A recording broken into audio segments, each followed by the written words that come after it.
Meus amigos, meus irmãos,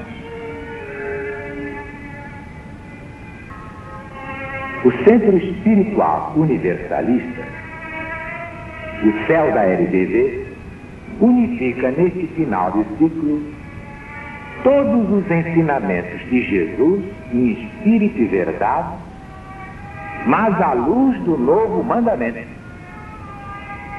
Nenhum sectarismo, nenhum ecletismo, nenhum hibridismo, porque a verdade não é híbrida, não é sincrética, não é eclética, não é sectária.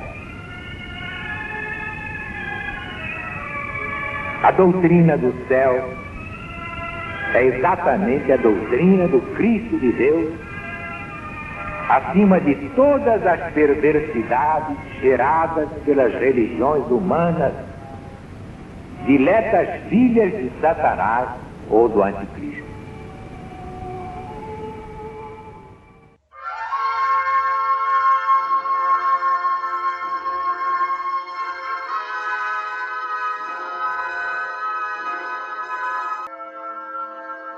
Doutrina do céu, Espírito da verdade, Alziro Zarur responde. A lição de hoje é: olho por olho, dente por dente. Publicada no jornal Gazeta de Notícias, no dia 20 de junho de 1970. Os ensinos dos homens sempre nos deixam confusos, porque eles se contradizem de todos os modos imagináveis. Por isso mesmo, o céu da LBV chegou na hora certa para nos aclarar o entendimento espiritual. Como o Espírito da Verdade analisa o olho por olho, dente por dente, face ao novo mandamento de Jesus.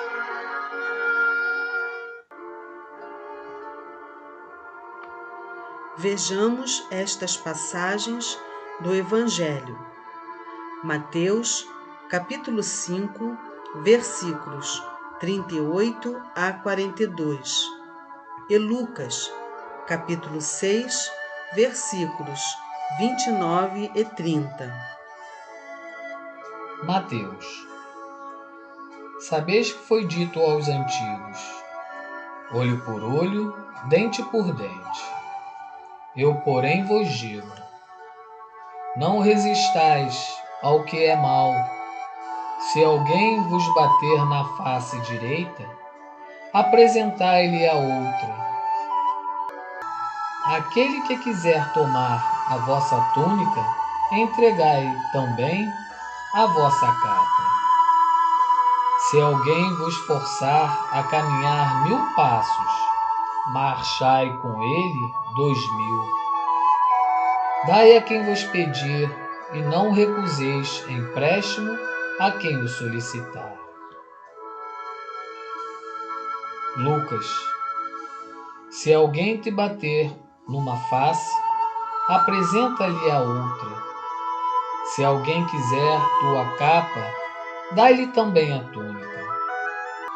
Dá a todo aquele que te pedir, e não reclames contra o que levar os teus bens.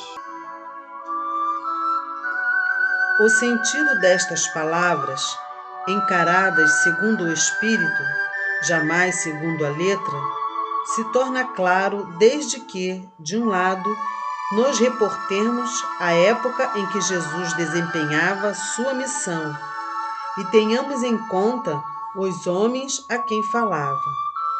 E, de outro lado, consideremos o objetivo daquela missão de amor e caridade, objetivo que consistia na implantação do novo mandamento.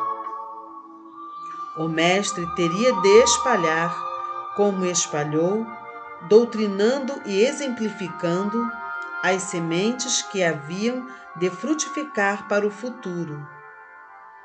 Os preceitos da lei antiga eram de molde a atemorizar homens que só podiam ser governados pelo temor. homens cuja natureza, violenta e cruel, não entendia uma lei de amor e doçura.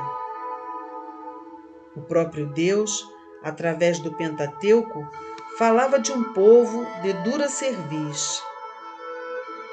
Para que Moisés fizesse respeitar os direitos individuais, preciso foi que o convencesse de que, como castigo, sofreria tanto ou mais do que fizera sofrer. Jesus teve, portanto, de combater o extremo com o extremo, o exagero do mal com o exagero do bem. Daí resultaria, com o tempo, o necessário equilíbrio às relações humanas. Na realidade, a lei do Cristo punha em relevo o amor, a paciência, a abnegação que todo homem devia confessar, não só para com os seus parentes ou amigos, mas até mesmo para com os que lhe queriam mal e procuravam prejudicá-lo. Não podia o mestre falar com a clareza necessária sobre a lei de causa e efeito. A reencarnação, por sua vez, era apenas para aqueles ignorantes um privilégio dos grandes emissários de Deus. O recurso era aquelas palavras que, através dos séculos, deram motivo a tantas explorações dos ateus e livres pensadores. Para eles, Jesus pregava a covardia, o desfibramento, a insensibilidade moral, estimulava o crime e ainda recompensava o criminoso. Vós, entretanto, compreendeis por que o Cristo opôs ou amai-vos à truculência humana do olho por olho, dente por dente. Meditemos. Sabeis que foi dito aos antigos: olho por olho, dente por dente. Eu, porém, vos digo que não resistais ao mal que vos queiram fazer. Isto é, o homem deve, antes de se revoltar contra a injúria, lançar mão de todos os meios possíveis para atrair a si aquele que o injuria. Deve mesmo pôr de parte todo o orgulho e humilhar-se, se preciso for, para salvar aquele que se transviou. Não deve nunca fazer justiça pelas próprias mãos, porque a Deus pertence julgar, e a cada um será dado de acordo com suas obras.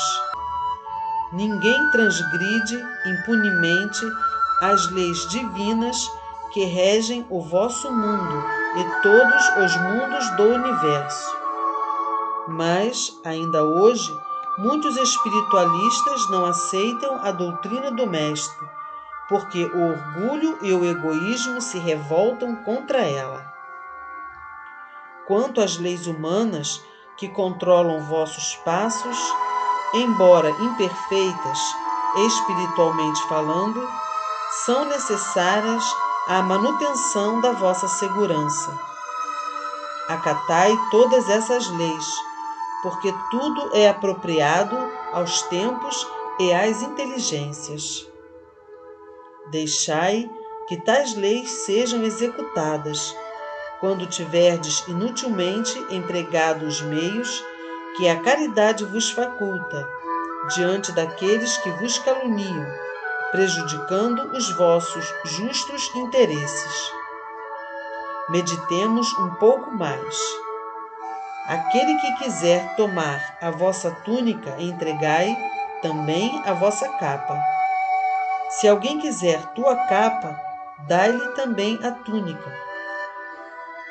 Nestas palavras, Jesus mostra aos homens que a boa vontade, demonstrada a um irmão culpado, pode servir para a sua correção.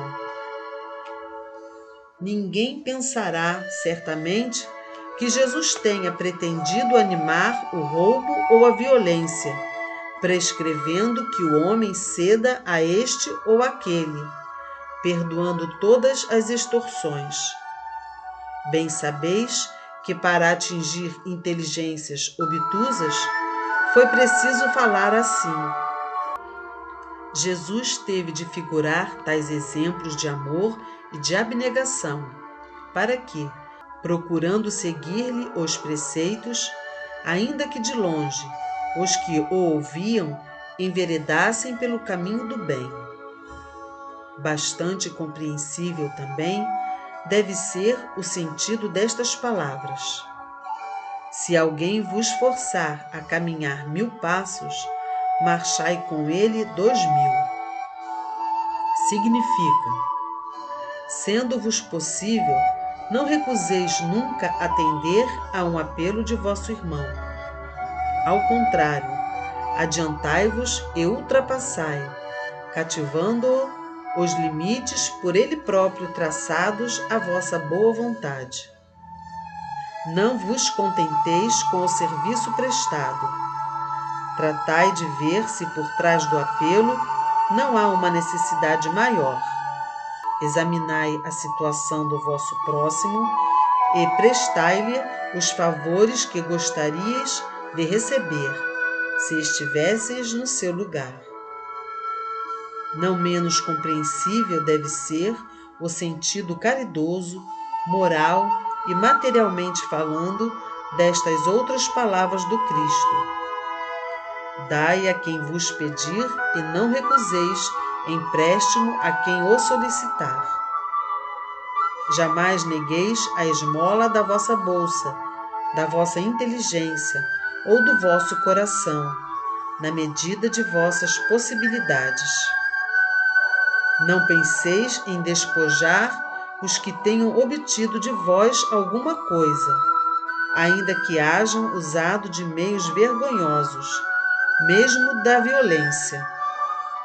Tratai, pelo contrário, de fazer com que redunde em proveito de quem o tirou aquilo que vos foi tirado. A lei restitui a cada um que haja assim, o que lhe pertence por direito divino. Mas não alenteis o vício. Trabalhai por desviar dele vosso irmão, usando os remédios do Cristo eterno. No estado atual da sociedade humana, inegáveis são, a bem da ordem pública e social, a necessidade e o dever da resistência, pelos meios que as leis e a justiça prescrevem. A injustiça, a ultraje, a expoliação, a fim de impedir que o próximo, por atos delituosos ou criminosos, pratique o mal, sucumbindo nas suas provas, ou para trazer um irmão que deste modo transgride a lei à condição de não mais falir futuramente da parte dos homens, porém a pena e o castigo devem ter por fim, como tem da parte de Deus, a melhoria moral do culpado e seu progresso.